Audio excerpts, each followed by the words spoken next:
Hello children, how are you all? I'm sure you all are doing good. Let's start today's chapter, the atmosphere. The gaseous envelope covering the earth is called atmosphere. It is held around the earth by gravity. Different gases in different concentrations are found in it. The atmosphere sends back most of the sun's rays back into space during the day. It does not allow this heat of the earth to escape easily during the night. So days do not become too hot and nights too cold. So plants and animals can survive on earth. There is no atmosphere on the moon. It is too hot during the day and too cold at night. So it has no plants or animals. देखिए atmosphere आपका क्या है, the blanket of air, okay, और इसको अर्थ की जो gravity है उसको होल्ड करके रखती है.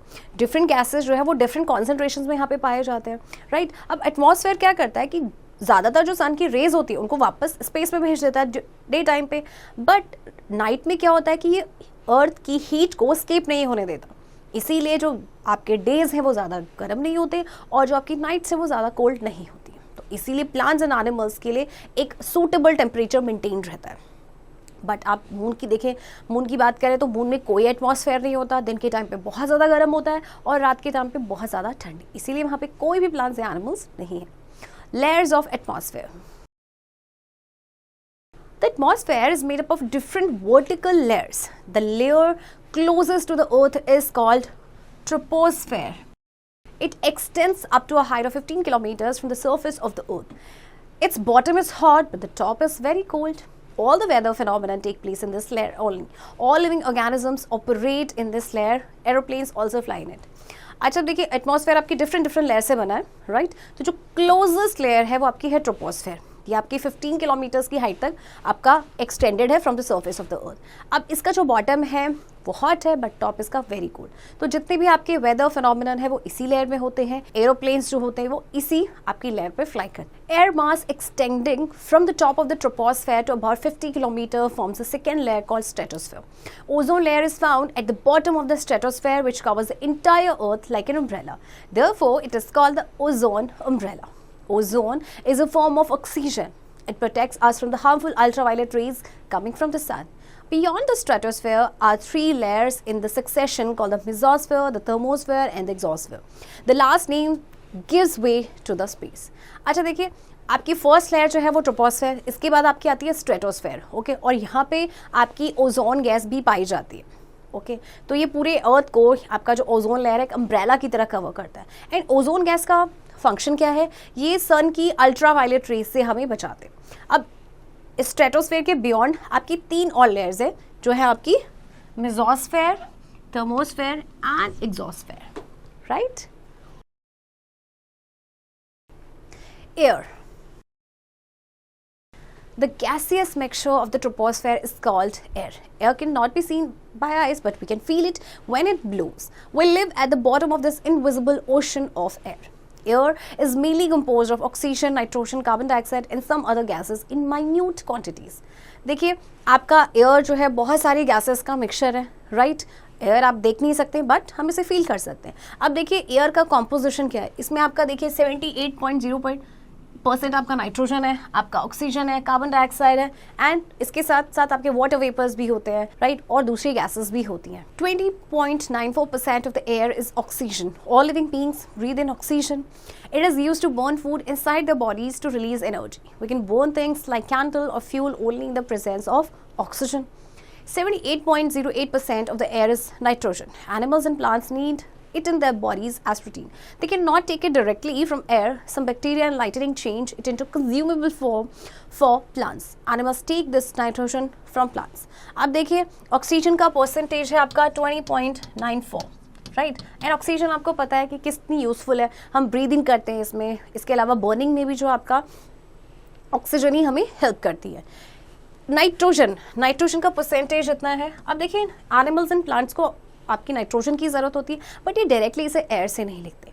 तो आपके कुछ बैक्टीरिया होते हैं, ये जो लाइटनिंग है ये प्रोटीन को क्या करते हैं, वो कंज्यूमेबल फॉर्म में चेंज करते हैं. Air contains 0.03% carbon dioxide. Green plants make their food from carbon dioxide and water in the presence of sunlight. Animals breathe in oxygen and gives out carbon dioxide. Nature maintains the balance of oxygen and carbon dioxide in the air. अच्छा अब देखिए carbon dioxide का percentage कितना है 0.03%.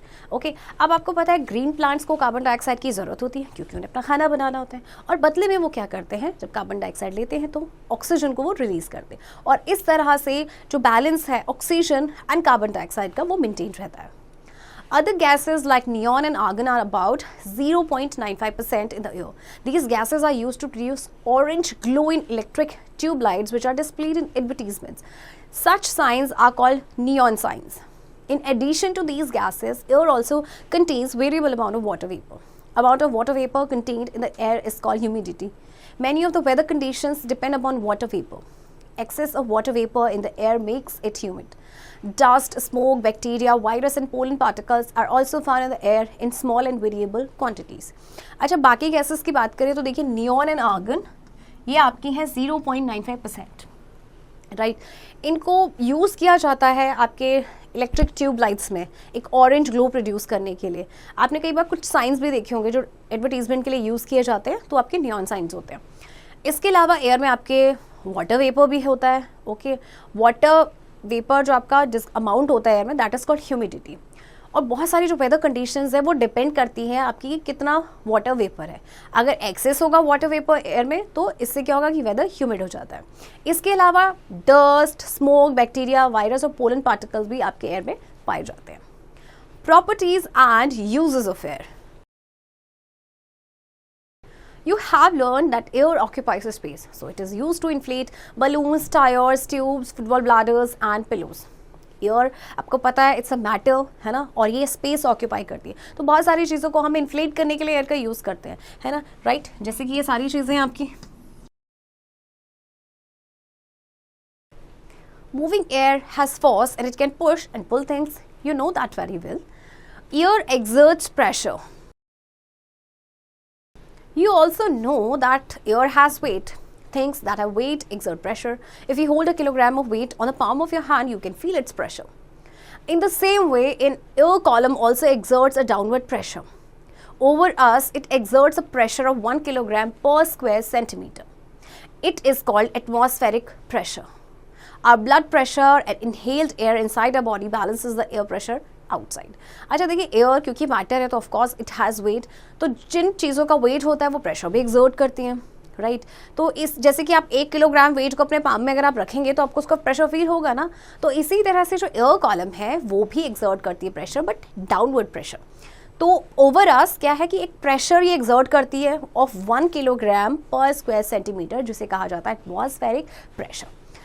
हमारा जो blood pressure है या जो इनहेल्ड एयर है हमारी बॉडी के इनसाइड, वो क्या करते हैं, जो एयर प्रेशर एक्सर्ट करती है उसको बैलेंस करके रखते हैं. Experiment. The air exerts a downward pressure and it can be transferred in all directions. Fill a glass with water up to the brim. There should be no air bubbles in the glass. Cover the top of the glass with a thin cardboard. Hold the glass with one hand and press the cardboard with another. Now turn the glass upside down. Keep holding the cardboard. Remove your hand gently from the cardboard. The cardboard will not fall. How does it bear the weight of water? It is the air which presses upon the cardboard. अच्छा देखिए, experiment करना है कि जो air है वो downward pressure exert करती है और इसको हर डायरेक्शन में ट्रांसफ़र किया जा सकता है. आपने एक ग्लास ऑफ वाटर को बिल्कुल फुल कर देना उसके ब्रिम तक. ओके, उस ग्लास में एयर बबल्स नहीं होने चाहिए. अब आपने ग्लास को कवर कर देना इस तरह से एक पतली से कार्डबोर्ड से. ओके, अब अपने ग्लास को होल्ड करना एक हाथ के साथ और कार्डबोर्ड को प्रेस करना है दूसरे के साथ. फिर आप क्या करेंगे कि उसको टर्न कर देंगे अपसाइड डाउन, राइट. फिर आपने क्या करना है, आपने आप जो कार्डबोर्ड है आप उसको होल्ड करके रखेंगे. इसके बाद आपने अपना हैंड जो है वो जेंटली रिमूव करना है, जैसे कि आपको इस पिक्चर में नज़र आ रहा है. यहाँ पे हैंड नहीं है. अब देखेंगे आपकी जो कार्डबोर्ड है ना वो गिरेगा ही नहीं. क्यों? क्योंकि एयर जो है उसको प्रेस कर रही है कार्डबोर्ड को, right.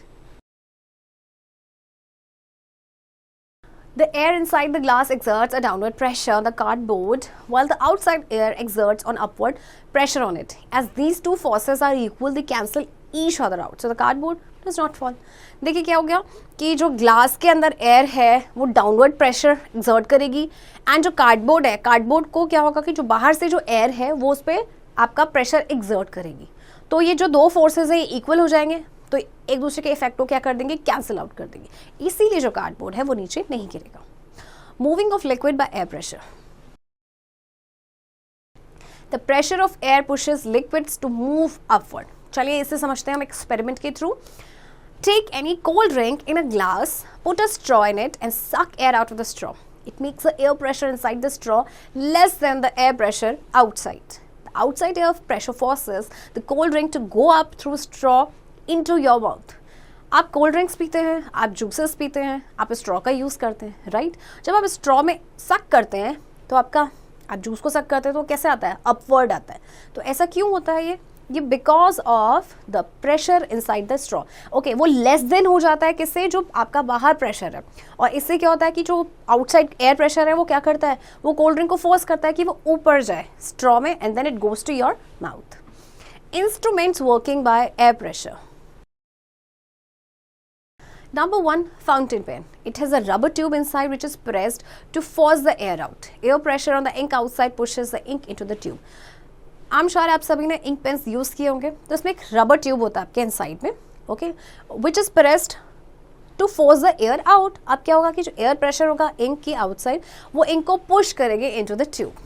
Number 2, syringe. When the plunger is pushed inside, the air inside is forced out. When the plunger is pulled out, the air pressure pushes the medicine into the empty space. A color pump also works in the same way.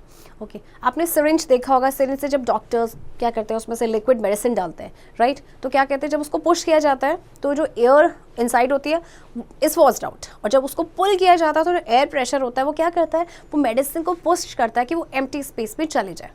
Number 3, dropper. On pressing the rubber bulb, air is pushed out which escapes out through the liquid as bubbles. As the bulb is released, air pressure forces the liquid to enter the dropper. आपने dropper भी देखे होंगे, है ना? जब उसको press किया जाता है तो क्या होता है कि जो एयर है वो आपकी स्केप आउट हो जाती है, ओके, एंड जब बल्ब को रिलीज किया जाता है, रबर बल्ब को, तो क्या होता है कि एयर प्रेशर फोर्स करता है लिक्विड को कि वो उस ड्रॉपर के अंदर एंटर करे।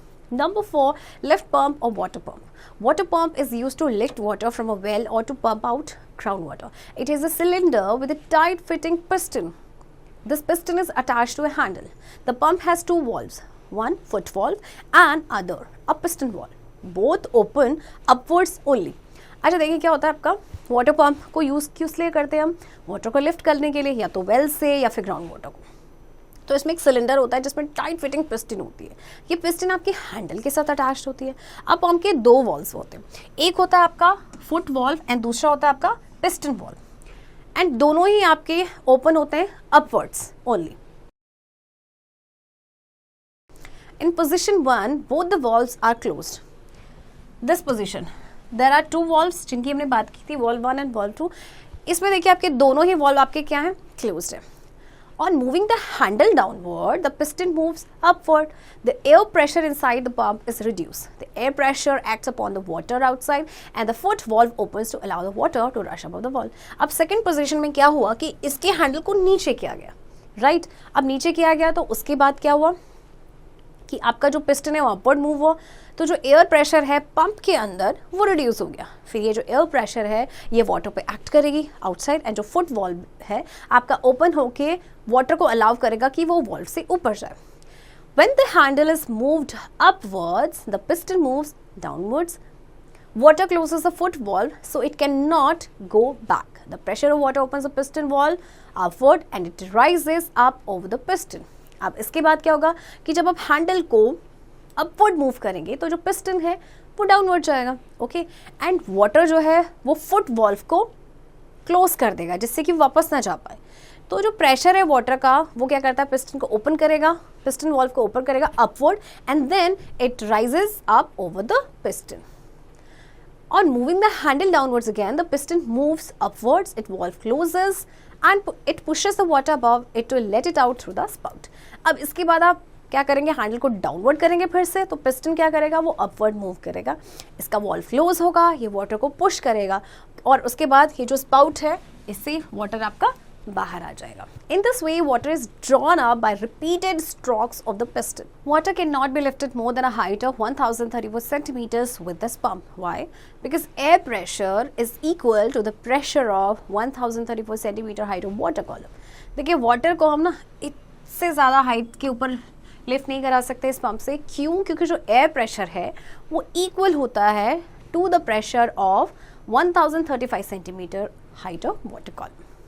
Number 5, siphon. Siphon is a tube of glass, rubber or plastic. It is used to transfer a liquid without tilting the container. Liquids like water or kerosene are transferred in this way. Liquid flows from a higher level to a lower level. देखिए siphon आपका एक tube होता है या तो glass का, rubber का या फिर प्लास्टिक का।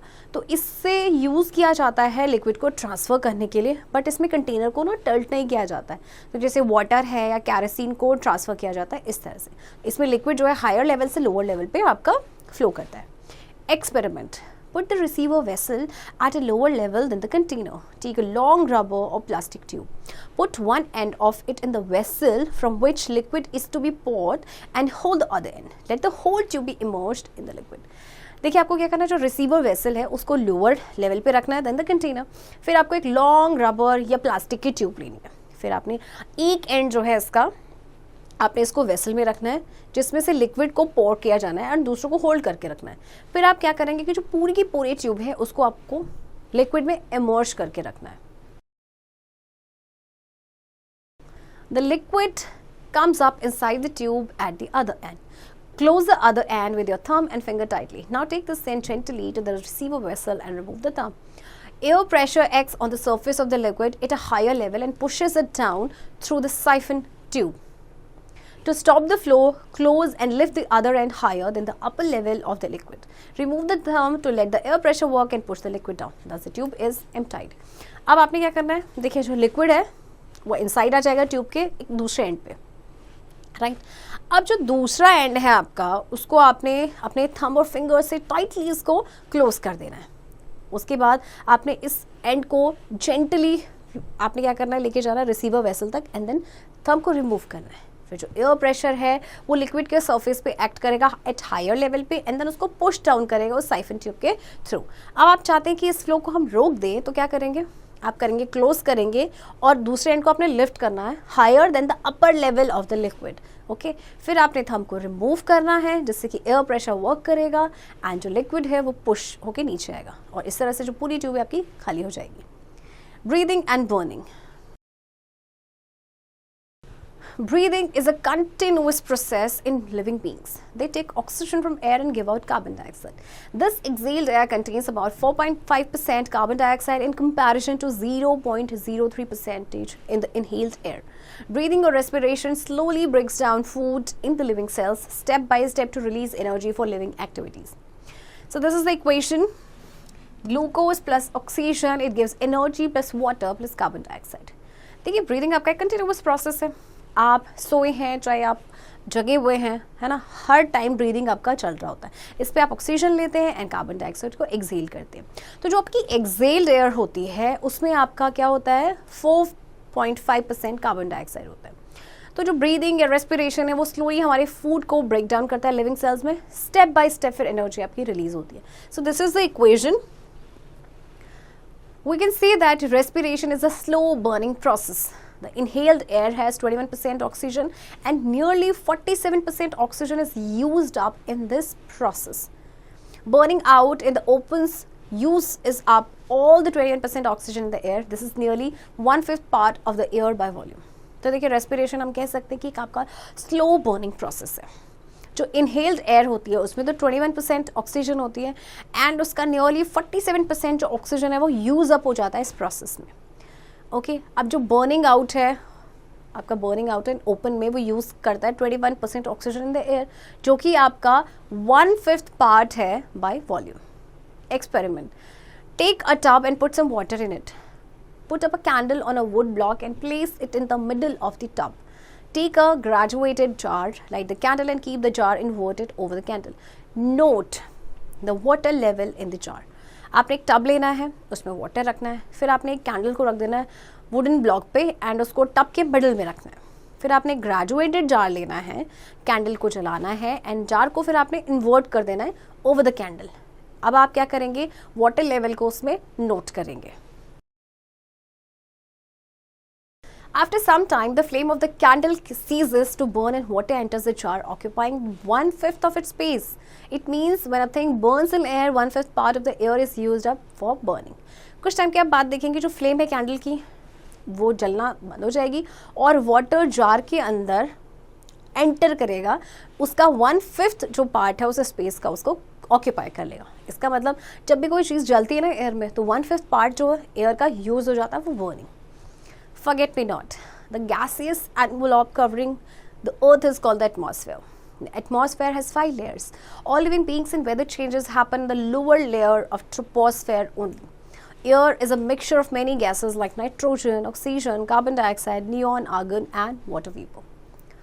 Air occupies a space. It has weight and it exerts pressure in all directions. Remember that. The pressure of air pushes liquids to move in fountain pen, syringe, dropper, water pump and siphon. Respiration is a slow burning of food in the living cells. Children, I hope आपको ये chapter समझ आया होगा and इस chapter की practice अब आप खुद से करेंगे.